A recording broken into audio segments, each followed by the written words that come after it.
Bonjour tout le monde, alors on est de retour pour une nouvelle vidéo. Je vais pas vous dire qu'on est de retour au rucher puisque c'est pas le cas. Alors aujourd'hui je vais vous présenter tout simplement le matériel que j'ai acquis pour pouvoir faire l'extraction de mon miel. Alors, on est dans la période pour tout récolter. Donc voilà, donc vous me suivez, je vais vous montrer ce que j'ai acheté pour faire la récolte de mon miel. Allez hop, c'est parti. On va aller au cœur du sujet. Voilà ce que j'ai acheté, l'extracteur. Donc c'est un extracteur électrique, comme vous pouvez le voir. Il y a la machine, tout. Donc on a la possibilité de mettre 1, 2, 3, 4, 5, 6, 7, 8. 8 cadres de hausse. Et donc forcément 4 cadres de corps dedans. Donc voilà, bon, pour ceux que ça intéresse, je vous laisse lire la marque ici. Donc voilà. Donc l'extracteur avec le moteur ici, donc forcément électrique comme je venais de vous dire. On a la possibilité d'avoir 10 vitesses en tout. Donc voilà en gros, il n'y a pas besoin d'aller dire quoi que ce soit. Et puis voilà, donc ici vous avez le panier, donc vous pouvez mettre les cadres. Voilà, vous avez le moteur ici, vous avez le cache pour pas que les éclaboussures de miel sortent de partout. Ici vous avez la partie où quand le miel il sera extrait, où vous pouvez le faire couler pour arriver dans le maturateur. Donc voilà. Donc voilà la bête. Alors, oui, pour ceux qui se posent la question, ici on a un simple panier. D'accord. Et on sera obligé forcément, vous avez bien compris, que quand on va mettre nos cadres de hausse ici, il va falloir qu'on les retourne manuellement.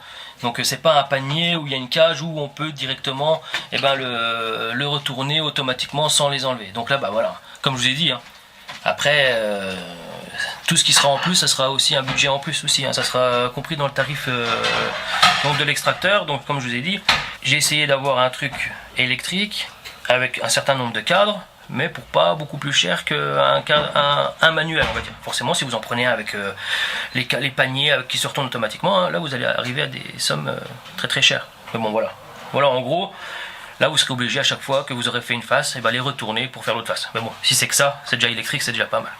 Et puis juste pour vous montrer un peu comment que ça fonctionne, on va le mettre en route. Donc comme je vous ai dit tout à l'heure, on a 10 vitesses qu'on peut voir ici. Donc vous appuyez sur le start, sur le bouton là.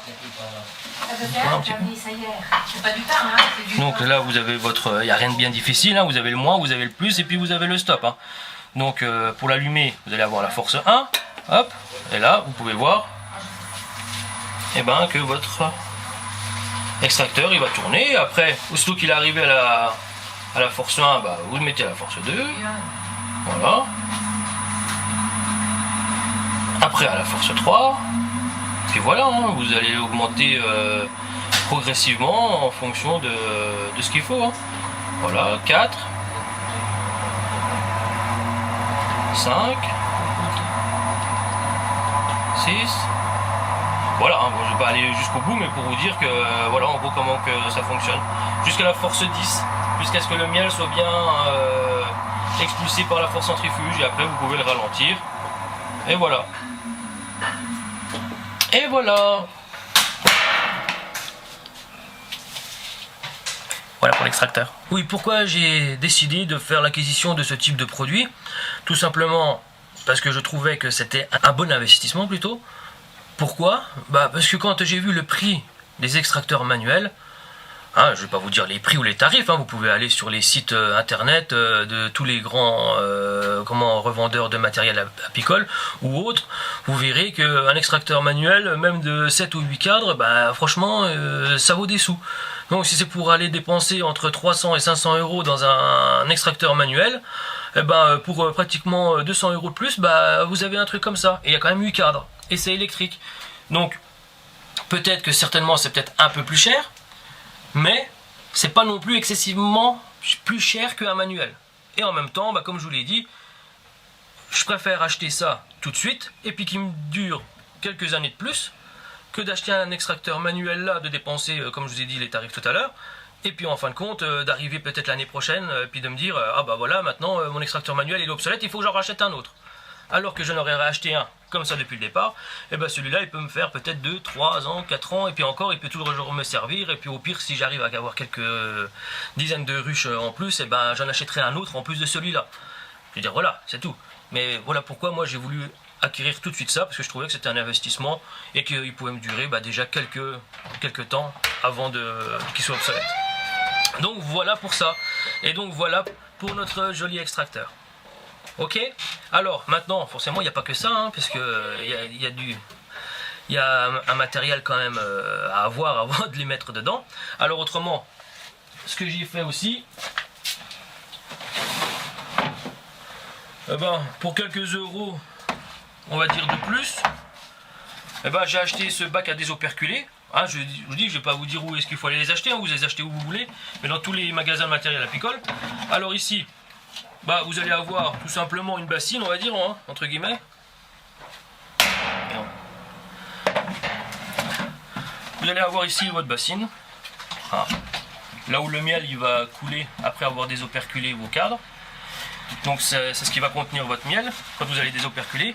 Et puis ici vous avez votre robinet pour pouvoir aller récupérer le miel qui va sortir des opercules. D'accord? Donc forcément, hein, vous mettez ça là, vous mettez, on va dire, en gros, on va dire votre passoire. Ici, vous prenez votre cadre, le cadre vous le mettez debout ici, hein, par exemple, hein, avec nos jolis cadres de miel qu'on a ici, vous allez le poser ici, et après avec votre couteau, vous allez venir désoperculer tout ça. Donc les opercules vont rester à la surface ici, et le miel va couler au fond. Donc vous pourrez récupérer aussi vos opercules ici. Donc voilà ce que j'ai acheté pour mon bac à désoperculer. Comme je dis, en plus ça coûte 3 fois rien. Donc je trouvais que c'était pas plus mal. Hop, il sent bon celui-là. Et puis donc ici, on a notre maturateur de 80 kg. Donc voilà, c'est un maturateur. Hein. C'est là où que le miel il va atterrir après avoir fait l'extraction dans l'extracteur. Le miel va atterrir là-dessus. Et puis après, quand on l'aura laissé maturer, et puis que le miel il sera bon à être récolté, enfin à être pris, on pourra le mettre directement en pot par ce robinet là. Et voilà. Et le petit chapeau couvercle.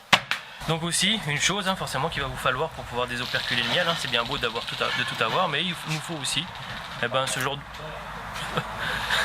il nous faut ce genre de couteau là. Bon alors après ça c'est un choix, moi j'ai acheté ça, je sais même pas si ça va être efficace ou pas, je vous le dirai quand je vais l'essayer. Après voilà ce que j'ai acheté en tout cas. En tout cas il nous faudra aussi le couteau à désoperculer. Voilà, c'était ma petite présentation du matériel que j'ai acheté pour pouvoir faire mon extraction de miel. Voilà, j'espère que cette vidéo vous aura plu et que ça a été intéressant. Peut-être que ça a éclairé quelques personnes sur le matériel à avoir. Donc voilà. Donc j'espère que cette vidéo vous aura plu. Je vous dis à bientôt pour de nouvelles vidéos. Ciao. Ciao.